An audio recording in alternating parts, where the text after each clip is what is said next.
আরে ডেনের মধ্যে ফেলা দিলে কিচ্ছু হবে না, নষ্ট হবে না। আরে ভাই একটা বালতি নিয়ে এসুন না। আচ্ছা আপনাদের হইলে কোন আমি ফেলে দিচ্ছি, আমি দিচ্ছি ফেলে। আমি খালিদ বিন পার্থিব, সভাপতি ঈশ্বরদী সরকারি কলেজ ছাত্রদল।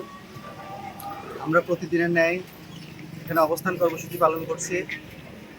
আমরা প্রতিদিনের ন্যায় সাধারণ ছাত্রছাত্রীদের নিরাপত্তার স্বার্থে আমরা এখানে অবস্থান কর্মসূচি পালন করছি। সে মোতাবেক আমরা কিছু খবর শুনতে পাচ্ছি যে গুপ্ত সংগঠন তারা কিছু বহিরাগত নিয়ে কলেজে একটি প্রোগ্রাম করার চিন্তা ভাবনা করছে।